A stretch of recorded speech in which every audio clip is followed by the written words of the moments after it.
Hello.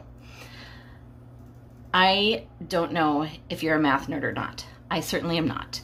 But I do remember this one thing from middle school algebra. Look, I was not good at math.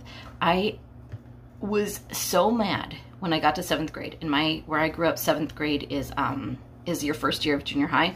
So I got to 7th grade and I got put like in mid-level math. Like, I wasn't in the dumb kids math, but I wasn't in the smart kids math, and I was pissed because I'm a smart kid. Like, why was I not in the smart kids math? And then, like, when I was looking at it, I was like, I'm never going to get all the way to calculus in high school. How am I, like, what am I going to do? How am I going to get into college, whatever?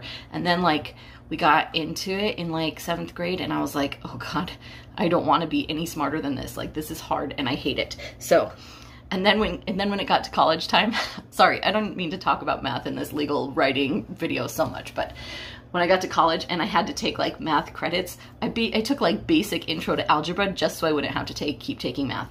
And then I had to take this like accounting class in college, and it was horrible. I had no idea what I was doing. So don't trust me on math stuff, but I am bringing it up only because I wanted to talk about myself and my school stuff for a while.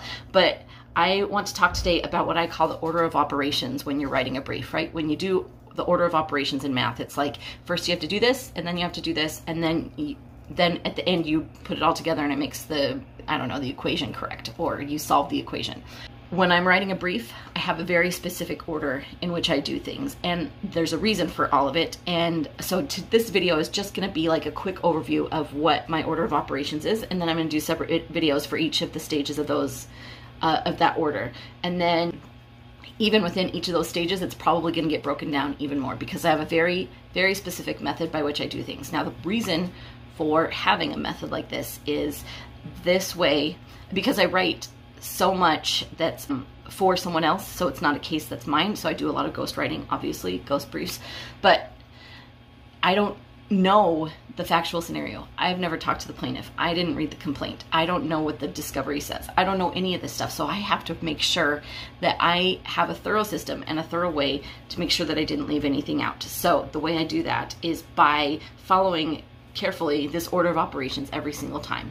I didn't write this or plan this out like until recently, actually, but when I started thinking about it, I was having one of these moments where I'm like, I'm so disorganized, I'm so chaos all the time, like I wish I was more methodical and regimented and stuff like that, but like when I stop to think about it, I really am very methodical when it comes to writing.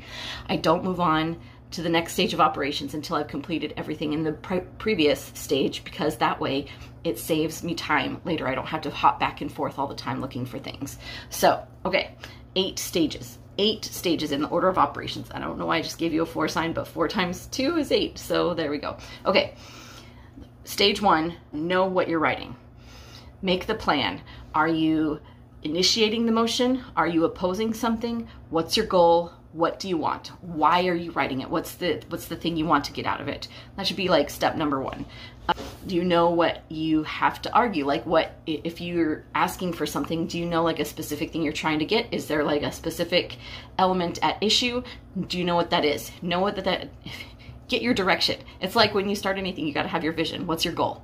If you're writing an opposition brief, what are all their arguments? Make sure you know what they're arguing before you start. If you ever started and you're like, oh, I have a summary judgment motion, so here's like all the things I have to do to oppose that, and then you get into the brief and you're like, oh, I should have read their actual motion before I got all this stuff started and did all this work. I've done it. Don't waste your time. Know it from the beginning. Write yourself a little list. Know what your points are and where the contention is. Okay. I don't know how I'm at 4 minutes already. I talk so much. Stage 2, know your evidence.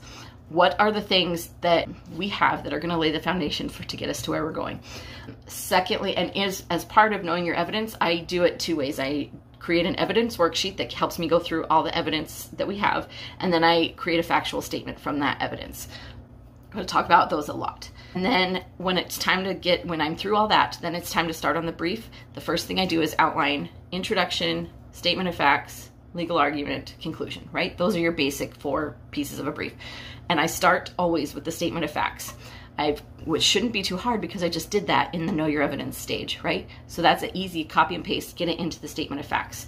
If your brief is the kind that needs an attorney declaration to go with it, the attorney declaration comes at this stage. I actually usually write the attorney declaration before the statement of facts, because a lot of times there's information in the attorney declaration that you need to include in your facts. If it's procedural history, it's meet and confer efforts, that stuff really piles into the statement of facts.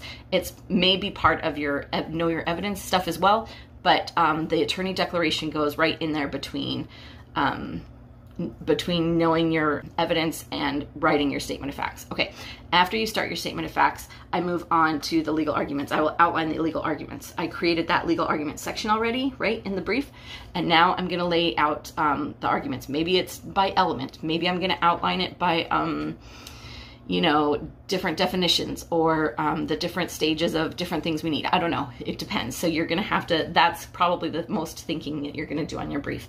And you need to have that outline, because then it's there. And then you could piecemeal go back and fill in the blanks on each stage. Okay, so once you have your outline done, then for each of those bullet points of your outline, go in and put in your statements of law. This case says X, this, and that goes under this heading. This case says Y, and that goes under this heading. And then you've got, so now you've got your law. So if you're doing the IRAC method, you've got your issue, which is your headings, right? You've got your rule, which is your statements of law that are pasted in there. And if you've done this at all, you know that you've probably researched this issue before. You can have it in a template, or you could have it in a database of research under certain issues or whatever. So you can go get those pretty easily, you know, shepherdize them, make sure. We'll have a whole thing on research, but make sure that you know what that your statements of law are good, but then put them in there. And then once you do the statements of law, you're gonna want to start your analysis, all right?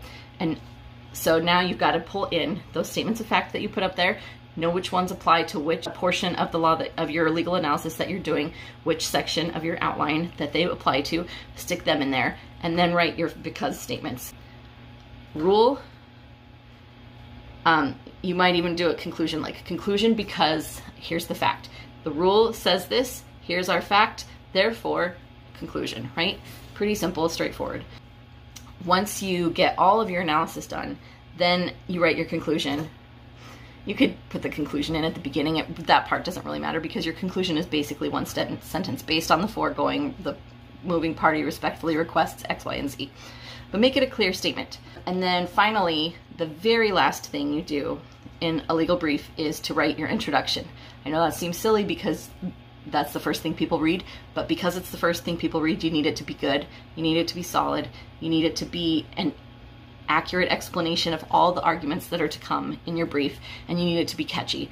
And I always notice that the longer I write, the more punchy I get, and the funnier, and the, you know, whatever, it's easier to write a more gripping introduction that way. So let's recap. The order of operations. Know what you're writing. Are you moving? Are you opposing? What are you writing? What's your point? What's your goal? Set your goal. Know your evidence. Write your attorney declaration. Write your statement of facts. Outline your legal arguments. Add your statements of law. Pick a section and write the analysis for that section. And then move on to another section, do the same thing. Then write your conclusion, and then write your introduction. I don't know what I was doing with my fingers. I don't think I was following the right numbers. So, know what you're writing, know your evidence, attorney declaration, statement of facts, outline your legal arguments, add a statement of law, pick a section, write your analysis, and continue that until all the sections are done. Write your conclusion, and then write your introduction. Then proofread, and then proofread again.